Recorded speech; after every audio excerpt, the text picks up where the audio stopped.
Sukanya itu saya semakin lama kerja di situ, semakin banyak pengalaman, ilmu-ilmu yang tambah. Tapi susahnya gaji tidak naik-naik mas. Saya kerja selama 5 tahun, gaji saya awalnya gaji itu 14 ringgit, selama 5 tahun cuma sampai 6 ringgit 80 sen mas. Masa itu terus saya kan punya kemauan loh. Itu kan kok yang kerja di sana itu kan informasinya gajinya banyak itu. Nah, terus saya jadi, mohon maaf ya, saya jadi TKI ilegal mas masa itu. Selamat pagi Sobat Cipta Karya Media. Pada kesempatan kali ini kita akan ngobrol-ngobrol bareng dengan salah satu warga di Pedukuhan Gedangan, Kelurahan Sentolo, Kabupaten Kulon Progo. Pada kesempatan kali ini dari tim Cipta Karya Media akan mewawancarai salah satu bapak yang sudah pernah bekerja sebagai tenaga kerja Indonesia di Malaysia. Selamat pagi Bapak. Selamat pagi mas. Pengen perkenalan ini dengan panjenengan, dengan Bapak siapa? Kulo namine Ngadino. Pak Ngadino. Dipanggil Ngadiman dan kampung iki. Siap ya Pak. Kami Pak dari Cipta Karya Media pada kesempatan kali ini pengen ngobrol bareng dengan Bapak terkait dengan bahwa informasi bahwa Bapak pernah bekerja sebagai TKI. Ya, betul. Di mana Pak dulu? Saya bekerja jadi TKI di Sarawak. Di Malaysia ya? Iya, Sarawak Malaysia. Dan mungkin bisa diceritakan dari Bapak awal mula niat untuk bekerja di sana itu motivasinya apa bekerja di Malaysia untuk menjadi seorang TKI? Oh ya, motivasi saya bekerja di luar negeri gitu. Iya, iya. Itu pertama memang ya kebutuhan materi lah, terutama untuk mencukupi kebutuhan nanti untuk masa depan. Kedua juga ingin cari pengalaman. Dulu kan lepas sekolah memang pernah bekerja saya di PT Hasil Prima 9 itu di Tambak Udang daerah Rembang Jawa Tengah. Itu ingin meningkatkan kesejahteraan. Dulu kan di sana juga sudah bekerja sebagai tukang listrik. Kemudian saya berhenti dari sana, ya istilahnya menipu juragan, saya berhenti mau sekolah lagi, tapi saya ternyata cari kerja, saya cari kerja di Depnaker, lihat lowongan, wah ini di luar negeri. Dulu kan teringin lah, wah kerja di luar negeri gajinya besar. Melihat orang-orang yang sudah pernah ke sana kan, kalau kerja di luar negeri itu di kampungnya bisa bangun rumah gitu. Terus saya daftar, nah kemudian dapat panggilan, saya daftarnya lewat Depnaker, terus dapat panggilan keberangkatan, saya ditampung di Pontianak selama 1 bulan mas. Itu proses awalnya aja. Iya. Jadi selain motivasi pengen nambah pengalaman juga karena memang kebutuhan ekonomi. Iya betul mas. Harus menjadikan untuk tekad untuk pergi ke luar negeri gitu. Betul. Itu memang dulu proses awal itu memang pendaftaran resmi ya Pak? Pendaftaran resmi ya, sempat bikin paspor di imigrasi Maguwo mas kalau imigrasi. Prosesnya kan bikin paspor di sana, tunggu berapa hari atau berapa bulan baru dapat panggilan keberangkatan. Terus diberangkatkan nanti kan lewat Semarang mas, pelabuhan Semarang, terus sampai pelabuhan Tanjung Pura Berarti itu memang lewat jalur darat ya perjalanannya? Lewat laut mas. Laut, berarti nggak pakai pesawat terbang? Enggak. Oh, iya. Dan itu selama dari imigrasi berarti surat-suratnya sudah lengkap, sudah resmi ya Pak? Sudah, tapi dulu kan gini mas, kami itu cuma taunya itu tanda tangan di paspor atau cap jempol lah gampangannya, kan tanda tangan di situ, tapi kami tidak pegang sendiri itu dokumen. Kalau dulu itu ada namanya tekong mas. Tekong itu yang menyalurkan, yang mengurusi TKI dicarikan semacam agen gitu Pak? Iya agen, betul. Nah menurut Bapak, menurut Pak Ngadiman sendiri itu apakah dengan tujuan awal sampai di penampungan itu sudah sesuai belum untuk tujuannya? Maksudnya misal mau kerja di pabrik A terus ternyata di penampungan menjadikan kerjanya berubah, itu sudah sesuai dengan angan-angan waktu berangkat belum itu? Kalau dulu itu saya daftar itu memang tujuannya ke pabrik plywood. Iya. Tapi sampai di penampungan kan selama 1,5 bulan itu kok tiba-tiba ada pengumuman dari mungkin itu apa agennya itu. Nah, Iya. dicari nama saya itu kok kerjanya itu tarik kabel loh, kok bukan di plywood. Tapi ya gimana lagi, udah sampai sana toh, ayo tekadnya mau kerja aja Iya. gitu. Sudah terlanjur tekad mau kerja di luar negeri, Pak? Ya gitu. Mungkin bisa diceritakan Pak Ngadiman, sesampainya di luar negeri, di tempat yang dituju itu, ternyata Pak Ngadiman itu bekerja sebagai apa di sana?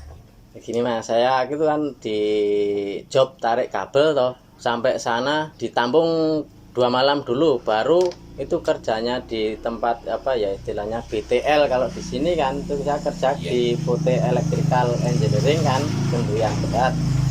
Nah itu saya terus dialokasikan bikin jaringan distribusi kabel ke kampung-kampung. Jadi seperti di hutan gitulah Mas. Sana kan rumahnya kan bukan satu persatu tapi rumah panjang Mas. Jadi aksesnya itu ya masih susah. Nah terus saya itu kerja di sana 3 hari saya mau lari Mas.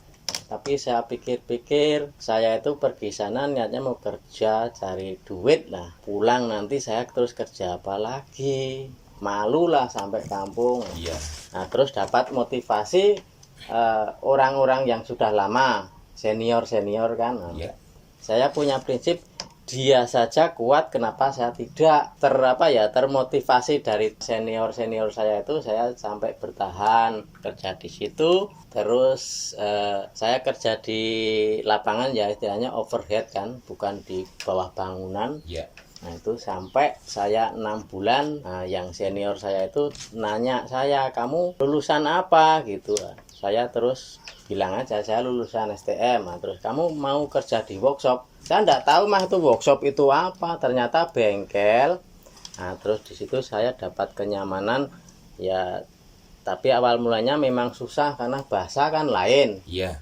Nah itu susah, saya sempat kena marah-marah juga. Berarti dari kerja di lapangan, terus pindah ke kerja di bengkel. Ya. Itu ke atas keinginan sendiri, bukan dari penyalur tadi ya Pak? Bukan, itu kan istilahnya juragan saya itu kan banyak tender Mas. Jadi ambilnya tender itu di Sesko. Sesko itu kalau sini PLN, terus di pelabuhan, terus di dok kapal. Jadi nanti kan TKI yang satu kerja dengan saya itu kan dibagi-bagi, ada yang di kapal, ada yang di pelabuhan, ada yang dibikin itu jaringan listrik itu. Nah saya itu terus sampai habis kontrak, saya kalau nggak salah 2 tahun kontraknya kan, terus saya pulang Mas. Saya kok rasa nyaman di sana sesuai dengan ya istilahnya apa ya, kemauan saya kerjanya gini-gini, tambah pengalaman. Terus saya nyambung lagi paspor. Tapi saya kan kerjanya juga itu saya bilang tadi di overhead di lapangan, berbaurnya kan sama orang-orang banyak, bukan cuma satu lingkungan situ. Berarti selama 2 tahun itu pernah pulang Pak? Pernah. Saya tahun 96 pulang Mas. 96 pulang ya. Itu kira-kira nyun sewu itu membawa hasil nggak Pak pulangnya Pak? Kalau dulu saya itu gini Mas, belum seperti apa ya anak-anak muda sekarang finansial dikelola sendiri, enggak, saya terus kirim Mas ke rumah. Nanti kan orang tua yang mengarahkan, oh, ini hasilnya anak saya bikinkan ini gitu. Jadi selama 2 tahun itu bisa untuk kebutuhan rumah juga Pak itu? Ya kelihatannya bisa lah, bapak saya juga apa ya istilahnya itu terus nyeleng-nyelengi dibelikan apa gitu. Nah setelah kembali lagi ke sana Pak, setelah 2 tahun kembali lagi ke Malaysia lagi, itu dengan kerjaan sama atau berbeda lagi Pak? Sama. Masih dengan sama? Iya. Selama berapa tahun itu Pak? Saya selama 5 tahun Mas. 5 tahun dengan pekerjaan yang sama. Yang sama ya. Terus apa Pak yang dirasakan Bapak dan juga dihasilkan di situ? Apakah ada suka dukanya bekerja di sana seperti itu? Mungkin bisa diceritakan Pak. Kalau sukanya itu saya semakin lama kerja di situ semakin banyak pengalaman, ilmu-ilmu yang tambah. Tapi susahnya gaji ndak naik-naik mas. Saya kerja selama 5 tahun, gaji saya awalnya gaji itu 14 ringgit, selama 5 tahun cuma sampai 6 ringgit 80 sen mas masa itu. Terus saya kan punya kemauan loh, yang kerja di sana itu kan informasinya gajinya banyak itu. Nah terus saya jadi, mohon maaf ya, saya jadi TKI ilegal mas masa itu. Mungkin bisa diceritakan Pak prosesnya menjadi TKI ilegal itu gimana? Ini kan setiap customer yang memperbaiki alat-alat itu kan datang ke bengkel, nanti ada info-info, nanti kamu mau kerja kah di sini, mau kerja di sini kah.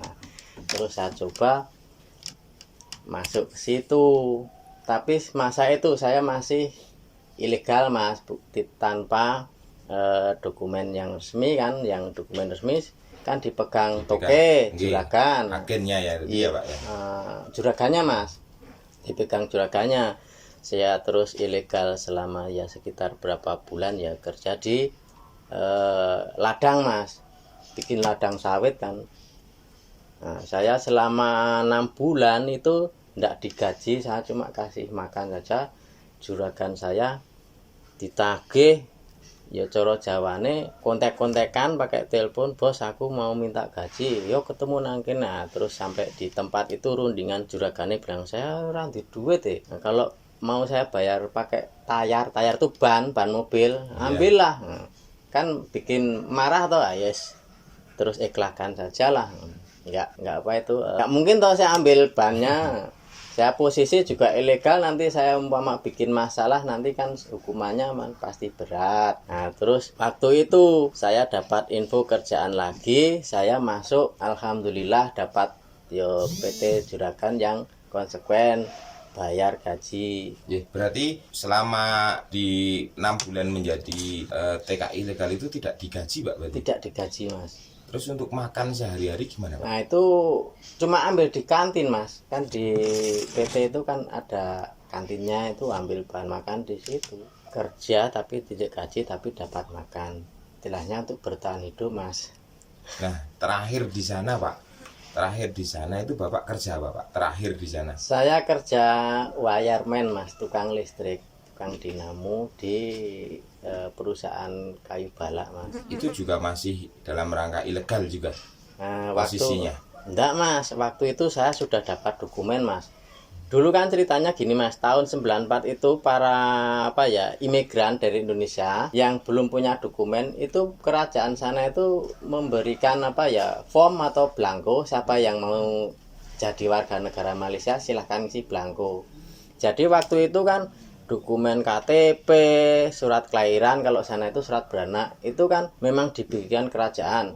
Nanti distribusinya kan lewat pos. Nah, waktu itu kan ada seseorang lah yang nemu itu surat kelahiran itu modal saya bikin kad pengenalan ataupun KTP sementara warga sana. Jadi saya semakin leluasa cari kerja. Bertambahnya saya punya bukan kemahiran, saya punya istilahnya itu sesuai dengan sekolah saya dulu kan. Ya sesuai dengan jurusan nih. Terus kerjanya juga begitu aja. Saya rasa ada sejahtera lah kehidupan saya gitu. Itu berlangsung berapa tahun Pak itu Pak? Saya terakhir pulang 2004 mas. 2004 iya. Berarti dari 94 2004 saya 10 tahun berarti ya, di sana. Ya. Oke. Nah, setelah 2004 itu Bapak memutuskan untuk pulang ke Jawa istilahnya ya. Pulang ke Indonesia lah itu. Ya. Apa Pak? Maksudnya niat Bapak untuk pulang itu karena gimana? Apakah sudah bosen atau memang di sana sudah istilahnya tidak ada peningkatan atau apa? Kalau kesejahteraan menurut saya itu bolehlah, katakan boleh sejahtera. Tapi masalah masalah batin tidak nyaman, tidak tentram. Itu kan itu masalah privasi saya dulu mas. Gitu. Saya putuskan pulang mas. Ya putuskan pulang. Jadi ya kalau diceritakan memang banyak susahnya mas. Waktu itu saya TKI kan, gaji nggak cukup. Saya istilahnya saya dulu itu kan nguripi atau menghidupi seorang sama adiknya. Terus saya sambil jualan tempe juga mas saya.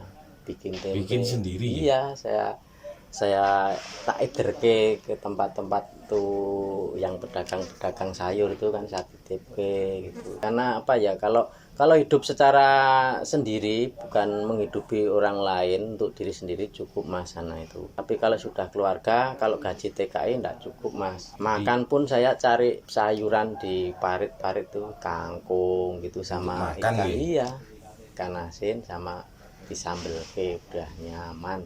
Apa itu kan ya udah ada info-info itulah, saya semakin lama semakin nyaman.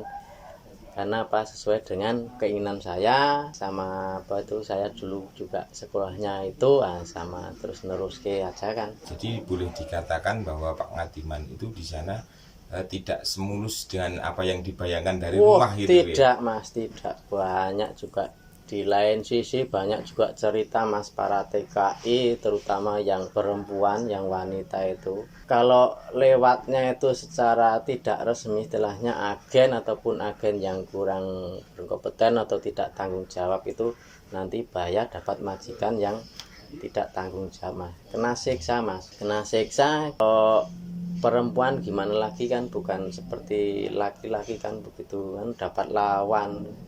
Iya. Kalau perempuan ya udah Lebih riskan ya, iya. Pak, ya? Oh, iya Pak Ngadiman, mungkin di akhir perjumpaan kita mungkin ada semacam statement closing dari Pak Ngadiman, mungkin untuk saran dan juga untuk berbagi pengalaman gimana toh sebaiknya kalau orang yang mau ke luar negeri atau menjadi TKI itu sebaiknya harus seperti apa dulu yang perlu dipersiapkan di diri dari Indonesia itu Pak? Ya, untuk para pemuda-pemudi ataupun siapa saja yang layak untuk pergi ke luar negeri, maka persiapkan diri dari skill, keterampilan untuk berdaya saing di sana, supaya nanti kalaupun niatnya menjadi pahlawan devisa, nantinya di sana tidak menjadikan masalah untuk diri sendiri ataupun orang lain. Nah, untuk itu maka persiapkan diri dari keterampilan, mental, supaya di sana itu sesuai dengan keinginan yang mengambil saudara-saudara untuk menjadi pekerja sesuai dengan kemampuan dan kepiawaian Anda. Terlebih lagi kalaupun sudah ada kemampuan skill, maka kalau bisa maka sejahterakanlah lingkungan Anda untuk berkarya ataupun menciptakan lapangan kerja untuk saudara-saudara terdekat Anda, lingkungan Anda, untuk membangun negara kita sendiri ini. Sepertinya itu yang dapat saya sampaikan. Ada kesalahan, ada kesilapan kata, saya mohon maaf yang sebesar-besarnya. Sekian, terima kasih. Ya, terima kasih Pak. Berikan aplaus untuk wong Ranggenah.